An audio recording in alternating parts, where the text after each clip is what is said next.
Awesome. Okay. Hi, everyone. Thank you for joining us today. My name is Samantha Legere. I'm the marketing manager at the career coaching company Woken. I'm here with today's guest, Rachel Surwitz, who is the founder, CEO, and career coach at Woken. We are excited that this is our 13th time speaking on Fishbowl. You can follow us by clicking on our profiles to be notified of future events. But today, we are kicking off our fifth session in our new Career Living Room series, which focuses on different career topics so that you can get a holistic set of career guidance to ensure you can succeed. So in this session, we'll review what upskilling is, why it's important, how to choose the right one for you, and etc. So we'll present and interview Rachel for about 40 minutes and then leave it open to the audience, which is you guys, for about 20 minutes towards the end. So for this, just remember you can do it in two ways. One, by raising your hand to join the stage, but please make sure you have your microphone enabled so we can hear you. Or two, you can direct message Rachel your question and we will keep your name anonymous. All right, so now we're going to hear a quick introduction into Rachel's background and then get started. So Rachel, take it away. All right. Well, welcome everybody. Super quickly, if you've never met me, my background, I started out at Goldman Sachs in operations. Then I went to Bridgewater Associates, which is a hedge fund, more on the HR side. I was informally career coaching on the side of my job for many years and then eventually got trained through NYU and certified through the International Coach Federation. I've done coaching through a variety of organizations like WeWork, Flatiron School, Slate, Project Activate, and a few others. I also did a tech MBA at NYU Stern, and I've been building my business for about 6 years. And we do career coaching for all different kinds of professionals on all different kinds of career goals and challenges, hundreds of professionals. So I've really seen a lot of different things. And that's the very, very quick version of my story. Happy to circle back to any of that if it's interesting. But yeah, let's dive in. Awesome. Okay, first question. What is upskilling and when should you do it? Yes. So it's funny because I think about upskilling as kind of, at a moment in time, you might choose and prioritize a certain skill or program or way of developing a skill, right? But if you sort of zoom out in today's day and age, we have this like lifelong learning thing, right? Because jobs are evolving, there's new technologies coming out. And so, any given time, whether you're in between jobs or on the job, you're probably developing new skills in one way, shape, or form. But for the purposes of this talk, it's really just going to help you determine, like, at a moment in time, how would you prioritize your next skill, and how would you be thoughtful about kind of what to take on. And that may mean if somebody's like pivoting and wants a big, upskilling opportunity that's like really new and different, or if it's, just ongoing. The whole question is, how do you prioritize and then pick the right format and the right, way of taking on that new skill. Of course, there's hard skills and soft skills. There's so many ways we could sort of interpret this, right?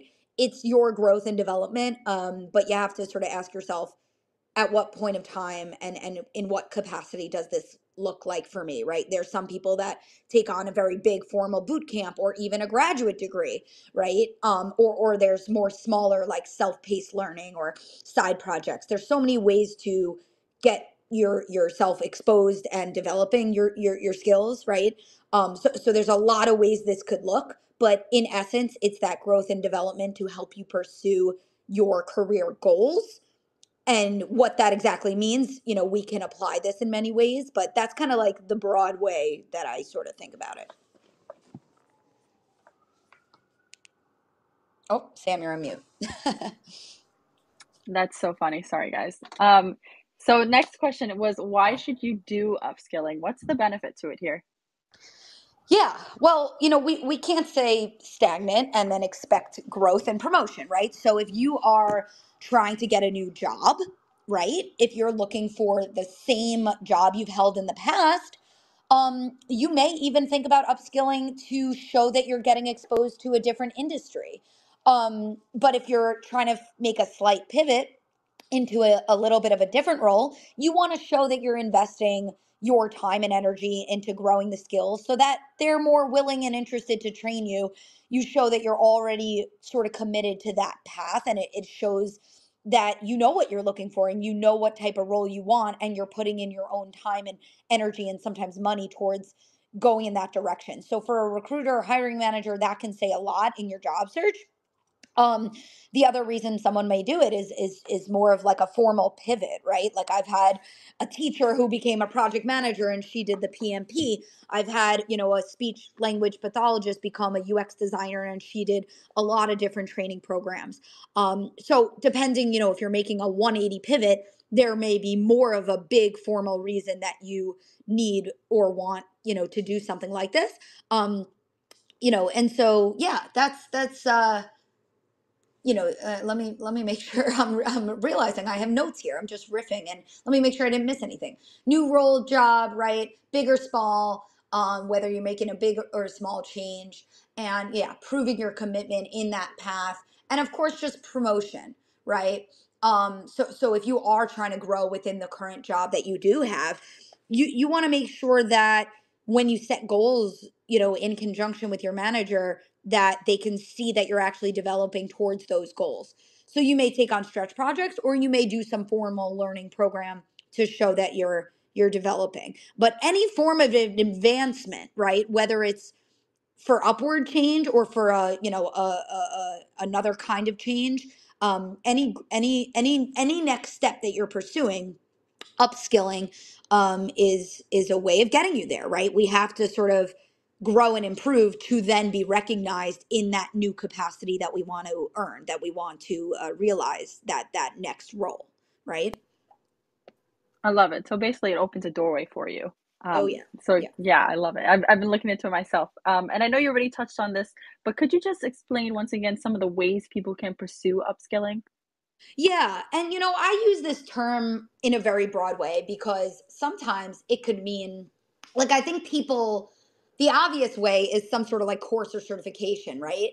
But to me, upskilling simply means getting like more, essentially developing your skills, right? But there's different ways you could do that. There's the formal certifications, there's courses, there's self-driven learning, right? So you might take a free course and just sort of like do things on your own and like start a project on your own. Like if you're looking to build a website, you just teach yourself how to build a website. But there's also, other courses that are a little more formal in terms of their learning, they're teaching you things, and of course you're maybe doing a little hands-on component. Of course, there's grad school. There's even like diploma programs. So, for example, through the School of Professional Studies at NYU, that's where I did my coaching training. So it was a 4-course program. So it wasn't a full master's, right? It was sort of like a in between. There's also just hands-on projects.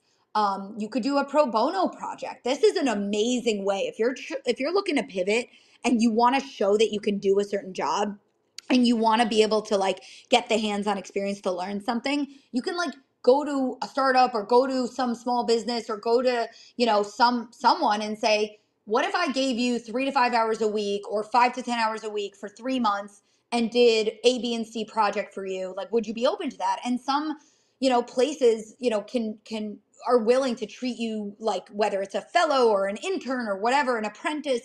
And so that way you can add that to your resume. The other way of doing it is like freelance. Like maybe you're skilled enough to charge a very small rate.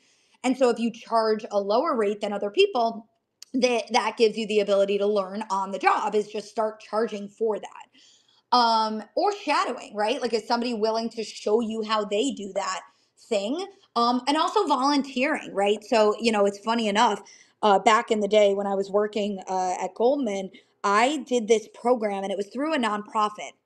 And I literally volunteered to career coach people that needed help.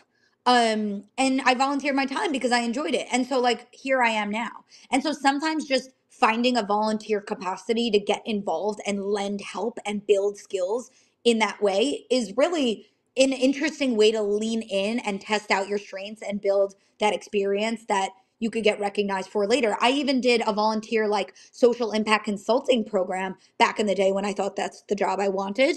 And so that was another way to get a hands-on kind of resume builder. So a lot of those kind of not even freelance, but pro bono volunteer type of projects can allow you that resume builder. And again, I think really you want to ask yourself, do I want like the formal training where I'm in some sort of like learning environment, or do I want more of like a hands-on project that's sort of that portfolio builder. That's kind of like the two big buckets that I would think about with upskilling. Yeah, and oh my God, there's so many ways to upskill that you just went over. So I'm sure like it can be hard to decide.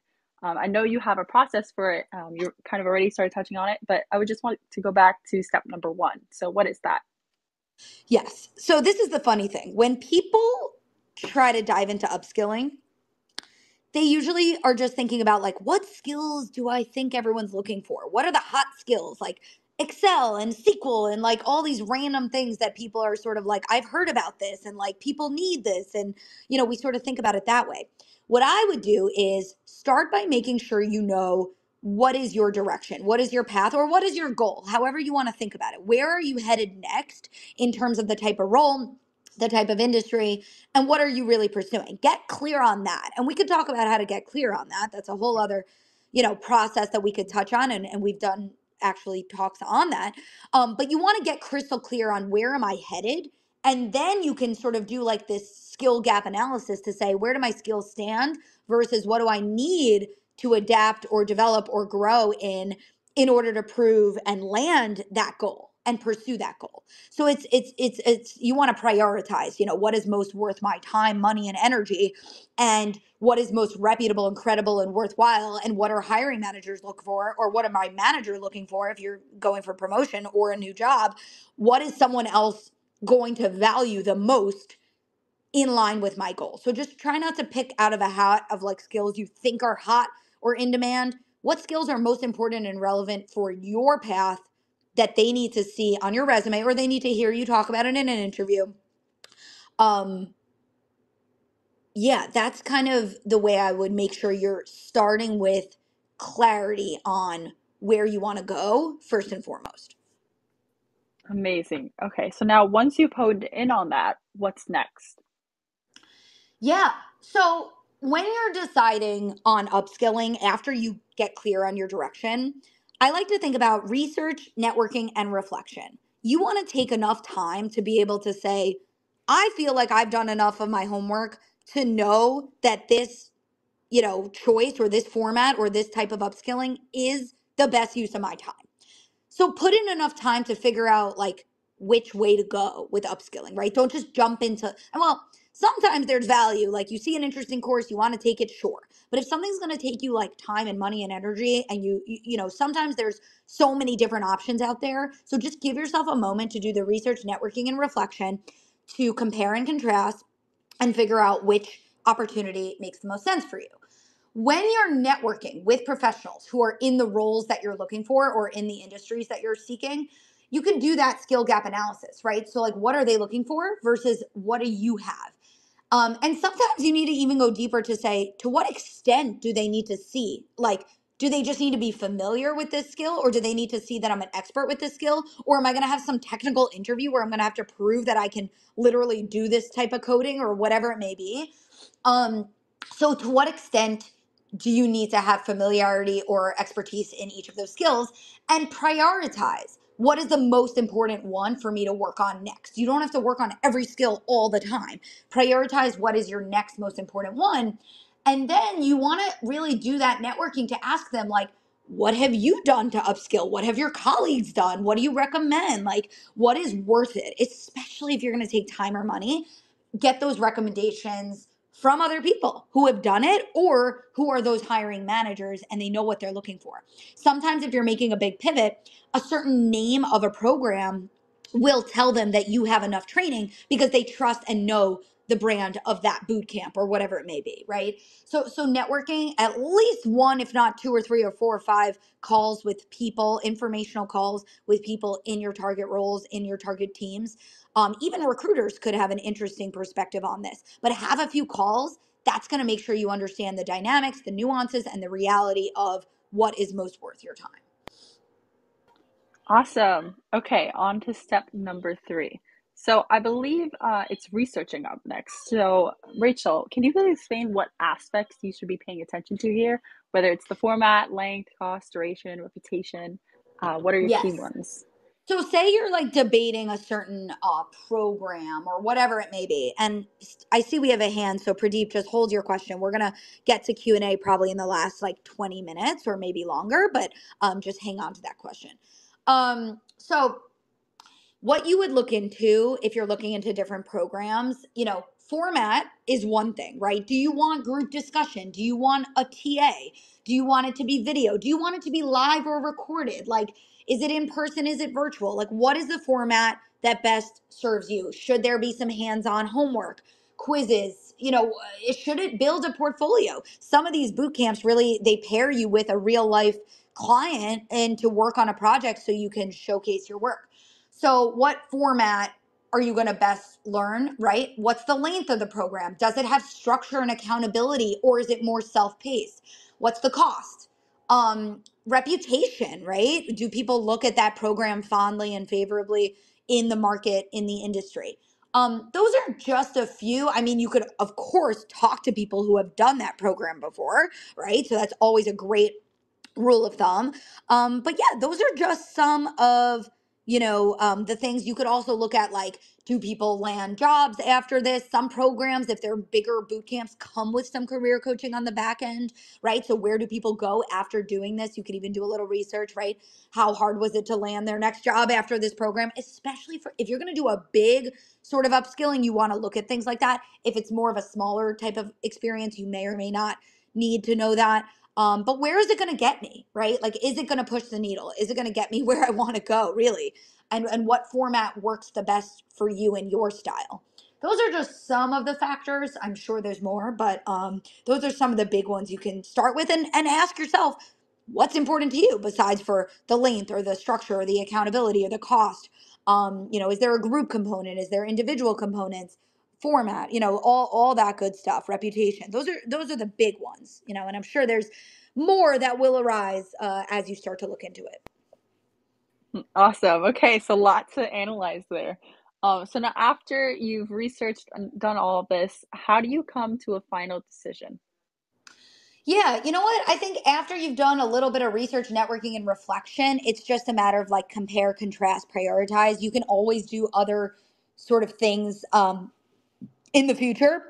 And if you're really not sure, just go back to your networking and you could tell someone like a mentor and say, I'm debating between these two. Here's the differences. Here's what I'm thinking. Get someone who's in the field to really help you figure that out, or somebody who's been in that program before. And the other thing you might want to look into is like commitment versus, what if you start it and you don't like it? Can you back out? Again, for something that's really costly, you might want to look into things like that. But, final decision would mean you feel like you've done enough homework to know that it's worth your time and money and energy, and you're excited and ready to dive in, and you understand the commitment, and you're ready to make that commitment, right? So it's okay to be in that mode of learning and exploration and reflection until you make a decision.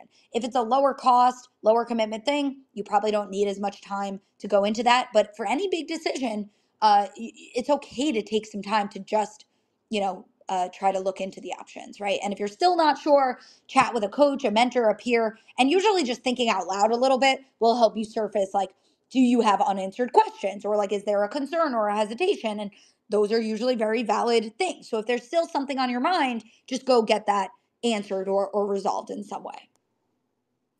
Love the advice. And so now how can this process help those who are changing careers, who are pivoting? Yeah, I mean, this is probably one of the most critical things in a pivot, right? Is the formal training and the hands-on experience. So you can, try to be creative in doing both of those. And that's really going to prove to somebody that you're ready to make that change. Even if you have some initial training, they're going to be more ready and willing to take you on in a new path if they see that you've done a lot of that already yourself. They're going to see that you're committed and invested. But like I said, with those two earlier examples, those were just two clients who made a very big pivot. And upskilling, the upskilling also allows you to rebrand. And so, for example, if you did some sort of program or you worked on some sort of project, you don't just have to list the course. You can describe on your resume or on your LinkedIn and flesh out in a few bullets, like, what did you learn? Like, what were the skills? How long was that course? What went into it? Like, you can expand the real estate devoted on your materials to explain what you did, how you did it, outcomes. Maybe you hyperlink some of the work and showcase the work, right? So building up that true portfolio where we can see, what you did. The upskilling really leads into the branding as well. And then, of course, leads into the conversations where you can talk about all of that work. And it may even open up networking. You're going to meet other people who are also doing that upskilling. So you're going to really learn from them tips and, how are they going about their career pivot as well. So yeah, I mean, I would say it's probably one of the most necessary, if not the number one thing to consider when you know what pivot you want to make. Then of course you're training yourself to get yourself there. Then you're branding yourself, you're networking, you're getting into that sphere. You're trying to enter into that space even before you're formally in it, right? And so upskilling is one way to just step into that new path. Awesome. And you see, one of the most important things, so that leads me to my next question. If it's one of the most important things, you really want to make sure that you have no problems with it. So, Rachel, where do you see people have the most difficulty with upskilling, whether it's a part of the process or certain upskilling opportunities? And what's your advice for overcoming it? Yeah, there's a lot. I think one I mentioned earlier, which is just jumping into something that you think you're supposed to be doing versus like, what skill do I want to do? What skill makes the most sense for me and my path? Don't just do like the hot skills. It's like, what's going to get me to my next step? Because that could be something totally different. I think people are worried about their capabilities, to get up to speed and make that pivot happen. And so again, learning from professionals about like first and foremost, what is this job? What is this role? And is that something I want to pursue? And then you'll know that, oh, what's the road to getting there? And am I ready to go pursue that journey? So really understanding the work first and foremost, if you're trying to make a change, and then you'll be a little bit more informed and ready to go, educate yourself on and train yourself and do the skills and do those programs to get yourself where you want to go. So I think some capabilities and questions of sort of imposter syndrome. I mean, imposter syndrome is another one entirely in the sense of like sometimes people just downplay their own skills. So how do you first and foremost see yourself objectively and honestly and fairly in order to then figure out what it is you need to work on? So try to be self-aware and try to get feedback from colleagues and managers. But sometimes chatting with a coach or a mentor or a peer can really help because sometimes it takes a little work to like see yourself objectively and then figure out what do you need to work on. So that sometimes takes a little bit of the mindset work. What else? I think commitment, right? Upskilling takes accountability, it takes commitment, it takes time, energy, money sometimes. And again, if you're worried or you're not committing or you're not putting in the time, maybe it's not the right path, right? So really think about what's the right goal for me, and then the upskilling should feel a little bit more natural. Or if you're the type of person saying, I don't want to do grad school, I don't want to do something that's so big or intense, go figure out another role that's similar that doesn't require as much of that upskilling, right? You can still get into certain roles or industries of interest even if it's a little maybe less intense than, other choices or other paths. Um let's see, there's probably other downfalls. I think sometimes people do upskilling without being informed, right? So that's kind of why I'm pushing so much here. Like, make sure you know which program you're going to do and why, right? How do people view that in the industry? You want to look at like, do hiring managers need to see more hands-on projects or do they need to see more formal training from me? Right. And also, by the way, this very well depends on your resume. So if you're missing something, then you're filling in your gaps, right? But it's also kind of like in this type of role, what do they typically want to see and what do they expect and what do they look for? So that deep understanding and that deep learning goes a very, very, very, very long way to help you feel good in properly upskilling, right? There's probably more, and we should pull some of those concerns during the Q&A, but those are kind of the quick ones that I think about. Love it. Okay, so now, what advice do you have for when you're actually pursuing these upskilling opportunities? I'm sure it takes, a lot of motivation, and it can sometimes be hard to maintain it. So I was wondering if you have any advice there. Yeah. Yeah. It's a great point. I think making sure you feel really ready and really excited by the career path cannot be understated. Because if you're questioning whether it's even the right path for you, you are not going to commit to that upskilling journey. So have a deep readiness and clarity about like you're excited about that career path or that role or whatever it is you're striving for, even if it's a promotion. Like you need to feel that you even know what you want in that realm in order to make all the upskilling feel good and feel worth it, right? That's how we have to show up, is like there's usually a reason why we're doing this, right? So what's your reason? What's your motivation?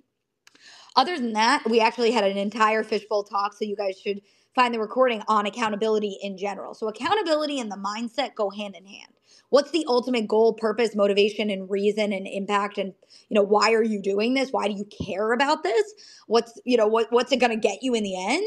And what do you have to show for it? Is a manager going to recognize you in some way, or is it really going to get you closer to the next job you want? Or what's it going to do? How's it going to pay off for you? And then there's just the question of accountability hacks in general, right? Like I love co-working. I've been checking out actually a tool called Flown, FocusMate, things like that, where you can leverage co-working or peers or just sort of hacking your own system. Like another creative, thing is like, I've seen people where they'll go into work early and do 30 minutes or an hour on their upskilling before they open up their work email, just because you're already in the mode of like, I have energy in and I'm getting my day started. I may as well prioritize myself before doing work for someone else. Or at the end of the workday, you might be a little more tired, but before you log off and step away from the computer, that's another good moment. You're already in the focus zone. Sometimes people prefer weekends. Go to a library, go to a coffee shop. There's inherent motivation when you're sitting around other people who are doing work. And just any community-based programs. Sometimes, courses or boot camps or whatever it may be have peers. So leverage each other, work with each other. It's kind of like school in that regard, where we can all remember that benefit of having others to lean on and support us and sort of work alongside of. But yeah, motivation is such a deep topic, right? We could go talk more about accountability hacks and tips. We could talk about the ultimate sort of mindset behind it, but I'll pause there for now, and we could always circle back to it. Ooh, there were so many good tips there. I never thought about, starting early in the workday, because you're right, you're already in that kind of zone. So really cool to hear that. Yeah. Okay, so now closing the loop, what should you do after you're done upskilling? Yes. So once you're done, or I mean, like, let's call it maybe towards the end of your upskilling, you can start to do your personal branding, right? So that's when you can do your professional summary, your resume, your LinkedIn profile, your cover letter. And you want to incorporate and recognize, all of the materials. Now, if you're just vying for a promotion, you may want to just put a one pager together to summarize all the things you did in your upskilling. And again, this upskilling, by the way, could be within your organization through internal learning management tools that they have, or even stretch projects internally, or you may be doing a program on the side of your job. Either way, I would reflect through some materials or some documentation and update your resume anyway to showcase what you've done. And then if you're in true job search mode, you definitely want to make sure the LinkedIn, the resume, all these things, and kind of like what I was saying earlier, is expand the space, right? Talk about that course, talk about that project. You don't have to just list the name of the course, expand on it, right? What'd you do? If that's a learning opportunity that's going to be in line with your direction, give it more real estate on your materials and really use those keywords and talk and prove that it did what it needed to do, right? Did you learn the skills, and how can you showcase that on your materials? And then of course, after you do all the branding, you can of course start your job search, or if you're dealing with promotion, that would be a different way forward. But once your materials are updated, that's really when you would do your job search. Now, sometimes upskilling is just an ongoing part of your job search. So there's different ways to approach it, right? Like you could go through phases in an order, and you could say, let me clarify my path. Then I'm going to do upskilling. Then I'm going to do branding. Then I'm going to do job search. Sometimes we're just upskilling while we're job searching. It just depends on you and whether you like really are pivoting and you need a focused moment of upskilling, or is it just something you're doing to beef up your job search as you're, applying to roles and whatnot. And also, by the way, upskilling can be such a fun moment. If you are not working and you're job searching, having a project, having something hands on to learn and to do, it's going to create a positive creative mindset rather than like, I'm job searching all day, which, the subconscious to that is like, I am in need of others' help. I am searching. And you sort of forget your value because you're not in the job. So upskilling is a great reminder of like, I have skills, I have value, I'm developing those things, and so your subconscious will thank you, and your mindset during job search will thank you for that as well. So there's different ways of going about it, right? You can go in order, or you could sort of do it simultaneously. But for a pivoter, you'd probably want to do that more fully, and then reflect it onto your materials. Awesome. Okay, so now looking back at the whole process, how often should someone upskill? Is it more of a one-time activity or should you repeat it, every so often? What are your thoughts there? Yeah. Um, look, I don't think you need to be like upskilling every minute, at every single point. But in theory, one could argue that any human could be focusing on a skill at any given time. By the way, that could be soft skills and that could be hard skills. It just depends, especially with promotions. Sometimes we need to prove our leadership or our communication or soft skills like that. Um, so in theory, you could choose to do that. Of course, you can take breaks and relax and have moments where you're not actively working towards something. But it really depends. If you're in a transition, if you're in a job search, it's a good time to do it. If you're vying for a promotion, it's a great time to do it as well. But just for promotion, make sure you're talking with your manager about what do they need to see from you. So you don't have to be doing it constantly, but in theory, that is sort of, what we would want, or at least when you have a goal and you're trying to get yourself to the whatever next step, it's one of the many ways to help push you forward. Cool. Okay. And now I know you kind of mentioned it earlier, but have you personally upskilled and how has that impacted your career? So, overall Yes. Yeah. reflection. Yeah. Great question. I mean, I did do like at NYU SPS, there was a diploma in coaching. It was an advanced diploma, 4 courses. And that launched me into coaching for the first time. Like it sort of like created my coaching career. So in that sense, it was huge. It taught me what coaching was. It gave me the fundamentals. And now I've actually built a whole software platform based on those fundamentals. So it gave me ideas to innovate based on a foundational practice, right? It didn't teach me the tech component, but it showed me coaching, which I then incorporated in a different way. So it can really open up your ideas, your innovation, your impact, right? And you could bring that to the job. Also, by the way, any manager could look into coaching training. It's a really impactful skill that most managers should have. And then I did do an MBA, and for me, that program is interesting because everyone, there's the endless debate about the MBA, but of course it gives you a network, and it gives, for me, I was actually building a business while doing it, so it gave me access to a lot of resources and mentors and startup programs. And so sometimes grad school, MBA is a little more, let's call it ambiguous, and so it can give you things that aren't as traditional as I go get these classes and I go get these hard skills. It can give you those other alternative benefits like a network or recruiting or clubs or internships or competitions that you could participate in. It gives you the ability to try new things. Some people may try a startup during their MBA.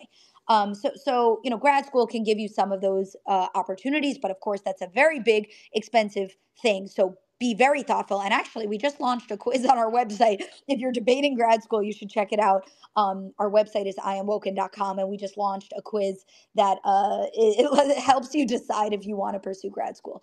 But those were the two kind of formal things. I've also learned very much on the job. So building a business for 6 years, I sort of learned by doing and trying, and that relates to so many things. I mean, in a business, you have to learn marketing and legal and finance and hiring and all the things that you could think of, sales, right? So I sort of taught myself a lot of those things, but would have been nice. I mean, I did an MBA. It would have been nice, if I felt like I had more formal training, but even the MBA, it's not enough. It's never enough when you're starting a business, and you do really learn on the job. So yeah, that's probably a little bit. And like I mentioned earlier, I did that sort of volunteer program for social impact consulting. So we had like a 3 to 4 month project. We were partnered with a nonprofit. We sort of advised them and consulted them on recommendations, right? So I did programs like that as well. There's a lot of different things I did over the years, but truthfully, if you're interested in something, go find it, go build it. If you're doing it yourself, or if you're finding a way to do it as part of some formal thing, there's always ways to step into something new and different.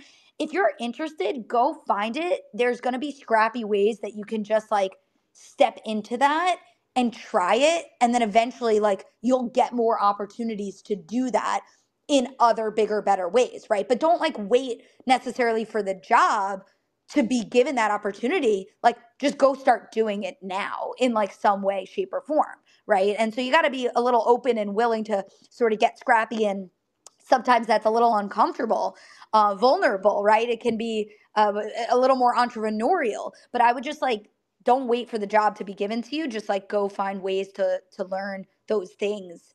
And there's just so many ways to go about that. I mean, I'll give you another kind of quick random example. I don't know if this is sort of upskilling, but I was interested in social impact. And I remember I showed up, there was some conference at Yale, and I was like, I just want to learn about social impact. So I showed up to this conference, and it's like, I wasn't really in that field. I just wanted to learn about it. So that was just a one-time day of, conferences and learning. But, it was me just like trying things, like get yourself into the space that you want to be in before you're even in it. And that helps you dabble in, is it something I want, right? So it helps you explore. But just remember, that was a 1 day thing. So if you're going to enter into something timely or costly, obviously put more thought into it before you dive Oh my God, how inspirational though. I mean, look where you are now. So guys, don't worry, you can do it. We're all rooting for you. Okay, so thank you for all of that advice, Rachel. We're close to hitting the 40-minute mark. So everyone, this is just a snippet of what she and Will can help you with. Before we open it up to the audience for Q&A, Rachel, can you just tell us one more time about what Woken does in case anyone would like more assistance? Yes. So we provide career coaching to a wide array of professionals, different backgrounds, all that kind of stuff, and we really help with any career goal or challenge that you're facing, whether you're clarifying your path, debating upskilling opportunities, improving your branding or job materials, job searching, networking, interviewing, advancement, promotion, you name it. We're here to support you with all of those things, and we provide coaching sessions as well as a lot of digital tools, group coaching, texting and emailing, review of your work, all that kind of stuff. So we're here, and we also do a ton of free stuff. So on our website, a lot of free resources. And of course, we come on Fishbowl every 2 weeks, which is super fun. So please find us, iamwoken.com, or find me on LinkedIn, and please reach out, email me, message me. If you have questions, if you have thoughts, I'm always happy to help however I can. We always offer a free initial one-on-one call if you'd like to chat more about your situation and your goals and your timeline and all that good stuff. Awesome. Okay, so now we would like to officially open it up to the audience for Q&A. As a reminder, you can do this in two ways. The first way is to join the stage via the button in the bottom right corner. And so once you do that, me or Rachel will accept you and you can speak to us. Or you can also DM Rachel directly and we will keep your question and your name anonymous and answer your question that way. So yeah, just let us know if you have any questions. But please, if you join the stage, make sure your microphone is enabled so we can hear you. And yeah, let us know if you have any questions. I believe, was it Pradeep who had a question earlier? Feel free to ask it now.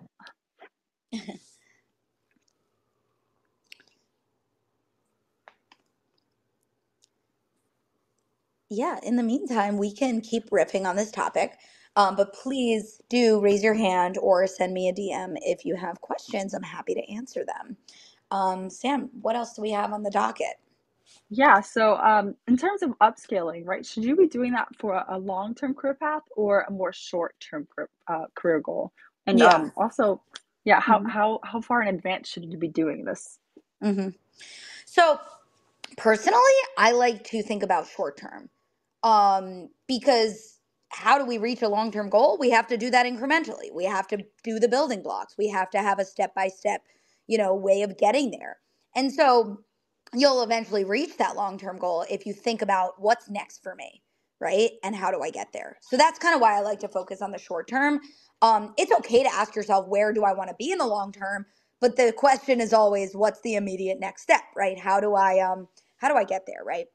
Um, in terms of how far in advance, that depends, right? I mean, obviously, the sooner the better.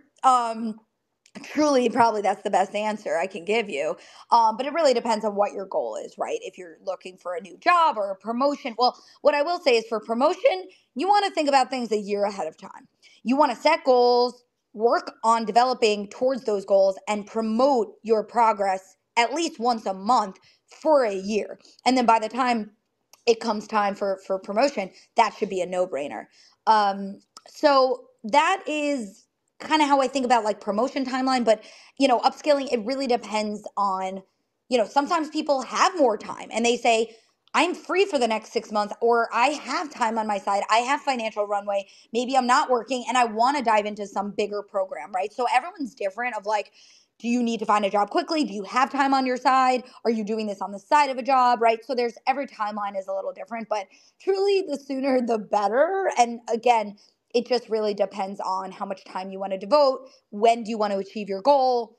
How intense is that upskilling? So it looks a little different for everyone, but yeah, the sooner you know where you want to go, the better. And then you can determine your pace according to something that feels reasonable and productive to you based on your, schedule. Oh, awesome. Okay, so I actually have a question from the audience. So this person writes, I always have internally debated. It is LinkedIn branding. Given that it can be rebranded and updated anytime, why or how is it crucial to update your LinkedIn? Oh, yes. LinkedIn these days is, I would say, almost more important than the resume. Which is crazy. LinkedIn is just so important. A, if you optimize it, you can actually get inbound leads for jobs, which is what we all want, right? You don't have to want to constantly go find the job. You want them to find you. And I mean, like, look, we're in a digital age. So, like, sure, your resume is a document. We're going to need it. But, like, in theory, you could network, get your foot in the door, and then be asked to send your resume after the fact.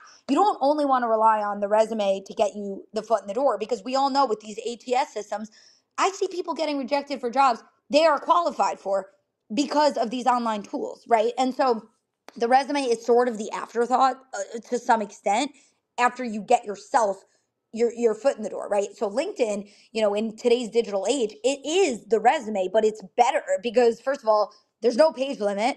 You can have everything there. You can have a recommendation. You can get creative. You can hyperlink, well, on a resume, you can hyperlink things, but you can add featured, work that you've done, your headline. What I will say is I think the tech works more to your advantage on LinkedIn than the tech works to your advantage on a resume. So it's like the resume has those ATS systems, and we're getting dinged for things that we shouldn't be dinged for. But with LinkedIn, you can put those keywords, and then you're gonna come up in the search, right? So if someone's searching for a certain role or skill, and that's on your profile, you're gonna be more likely to come up. So I think the tech works more to your advantage if you truly know how to optimize your profile. Um, I could go on. I just think it's like so well worth it. It's also like not that hard to like know how to optimize if you have the right help and audit your profile. But I think it could be a really straightforward and impactful, probably one of the most important, if not the most important thing you should do in your job search. Awesome, and we really hoped that helped. Okay, so I actually have another question here. So this person writes, in this environment, is it reasonable for a job seeker to seek positions one level higher if they have a pretty solid background and lots of experience at their current level? So one more time, is it reasonable for someone to seek positions one level higher if they have a pretty solid background and lots of experience at the current level? Yeah, it's a great question. If you're job searching, the quickest, easiest thing to do is to go at your same level and same function. It really depends what you're looking for, right? Like some people want to do a slight pivot and roll. Again, you would definitely stay at the same level. But even for the same function, I have very rarely seen someone get a higher title when you're looking externally. Usually, the promotions that happen for you to recognize your higher level title is within a company when you get that promotion. It's not unheard of, but like Sometimes it's like, oh, I used to work with this person. They can vouch for me. They can advocate for me. They know my skills and capabilities, and maybe they go for it. Or maybe there's a case where you were really undertitled in your previous role, and you could truly explain, I was operating at a higher level, I was managing people, here's all the things I was doing. And maybe a company that you're looking at sort of equates your skills to something higher, right? So you'd have to really get under the hood with like, does this company and this job posting sort of equate to my experience? That could be one element. But in theory, it is a little hard to get that higher title when you're looking externally. Networking is probably the most important thing because you're going to understand how that company works, what the level is, what truly that role really is, and what it means and how it relates to your experience. But you don't want to waste your own time, right? Trying to get something out of reach. Again, it's not impossible, but you have to get under the hood with what things really mean and what makes sense for you. And yeah, that's my quick thoughts on that. Yep, and we hope that helped. Let us know if you have any follow-up questions, and anyone else, let us know if you have questions too. We are here to answer them. Okay, thank you so much, and we'll be here. So, okay, next question. How does a career coach help you through the upskilling process? What kinds of advice and tips can they give you? Yeah. I think probably one of the most important things about a coach is like they're going to hear your thinking, your hesitations. Is there a limiting belief that's driving your decision, right? We want to make sure your information is driving your decision versus you getting in your own way. And also keeping you accountable, right? Setting goals, making sure things feel structured and easy. What is the next step? How can you break this down? How can we, move the needle, whatever that may mean, whether it's research, networking, or making a decision. But truthfully, it's listening to people because I want to help someone process their thoughts. And it's like, I can help somebody synthesize, like, all right, like, did you do enough? And do you feel confident and ready to take the leap and launch into this thing? Or like, what's on your mind? What are the open questions? What are the next steps we can take? So it's really just helping you synthesize your progress, making sure you're on track. Um, it's really having a co-pilot through the whole thing. If you are pretty self-driven and self-accountable, great. But if you need a little support, that's kind of where a coach can come in. I love that. Okay, so now what other resources do you recommend for people to go further into these topics? Yeah. Let's see. Well, first of all, job postings, while they can be confusing, if you were to look at 5 or 10 job postings for target roles, are they constantly asking for a certain skill? So that's kind of a tool you can use. I think networking is a tool you can use, coaching is a tool you can use, research, right? Just researching in general. But really learning from people is the quickest, most efficient, dynamic way to get the right, best information. To me, that's kind of a tool. It depends what tool we need. Do we need accountability? Do we need information, right? There's so many ways we can get whatever it is that we need.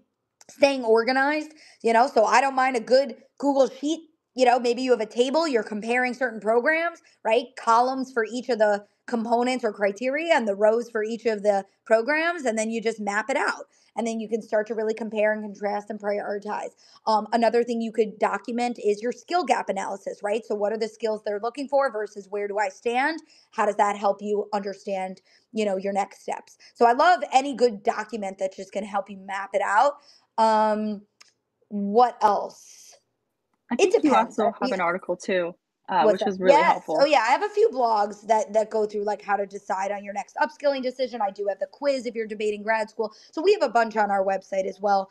But there's so many sites out there. It's just I wouldn't only rely on research. Like if you're debating upskilling, talk to somebody that's done that program, talk to somebody who's a hiring manager, talk to somebody in that role or in that team to really understand what they value, what they look for, what makes sense, what training do they do, right? If you're looking at what the training is that the people in the jobs are doing, like go do the same training, like I truly think people are your best resource here.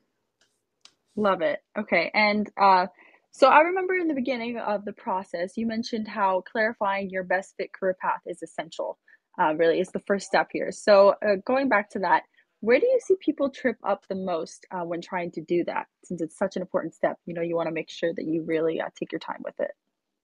Yeah. There's a lot. I would say, like, first of all, people think, well, we've learned that it's normal to question your career direction kind of for your whole life and never have that answer. So, first and foremost, you want to understand that there is a process where you can get confident and try to get the resources and the guidance to pursue that. I think people are, and it's not to anyone's fault, we're just uninformed that it is possible to get clear and certain on your direction. So, first, know that it's possible, get the support to navigate that, and give yourself the time to navigate that. Like we jump into upskilling, we jump into job search without knowing where it is we want to go. So just know that, like, it's okay to take a phase or a mode or some time period where you can just explore and say, where do I want to go next, right? All the rest of the process is going to be so much easier when you know your direction. So just know that it's possible, and commit to that, and get support to do it properly. um, People, I think, yeah, they get stuck, right? They're like, I don't know if I want to change. And then we question a lot of things, but we have to launch into action, right? So, what can you do to better understand yourself, your affinities, your skills, your interests? And what can you do to better understand your career options? If you do those two things, you will get clear on your direction. Um, I think people question their capabilities. Sometimes we're unaware of what's out there, we're uninformed. There's so many things. There's fear, there's stress. I mean, there's so many difficult things that are normal. And so I think the key is just getting support, whether it's a mentor, a coach, a peer, having somebody to help you, because sometimes we lean on friends and family and it's like they're not a career coach. So, lean on them to go have a good time somewhere else and go have dinner and go travel, but they may or may not know how to guide your career. So just be very careful who you ask. That's one of the most important things, in life, is who do you ask of for help, right? And are they qualified to give you that help? So I think people, don't always seek out support, I will say, right? And so know that you don't have to go it alone. Um, and getting support, is going to help you be intentional and strategic and focused, um, with moving forward. Awesome. And like even just attending this session on Fishbowl, you're already starting to really clarify your career, because we've done like a bunch of, things covering upskilling or just accountability. So it's really great that you guys are all here. Yeah. So, okay, next up, and by the way, if anyone has any more questions, feel free, since we're ending nearing the end of it. So please let us know. Okay, so next question. So we talked a lot about, after you're done with upscaling, how you need to start to really put that into effect in your job search materials, and personal branding. But where do people trip up the most when they're doing that? Where do they make mistakes in it, and how can you overcome that? Yeah, in order to represent your materials, I think it's kind of like I said, like, I think people don't realize how to expand on it, right? So create space. The resume is an art, right? So you have this one page of real estate, and you can decide, how what deserves space on this document. Even if you were in a job for several years, if it's irrelevant, just remove, like, truncate the description, have it have less space if it's not relevant, right? And so if some upskilling thing was super relevant, expand on it, tell us everything about that course. If you put time, money, and energy into upskilling, tell us all the good things that came out of it. And that's maybe another way to actually reverse engineer upskilling. Picture what you want your resume to say, and then what sort of program is actually going to help you get to the point of being able to represent all of that. uh, you know and so, yeah, give it space. Actually, one creative tip is on your LinkedIn. If you're pivoting or doing some big change like that, in your experience section of the LinkedIn, you can actually add it right to the experience section of what you were doing. So you don't have to add it to the courses or projects or those alternative sections. You can actually add it to the main experience section. And of course, your headline and your about section, but also that main work experience section could be another interesting spot to make sure it's prominent. So just, again, with the resume and the LinkedIn, get creative. You don't have to make it so cookie cutter what you expect or what you think it's supposed to be.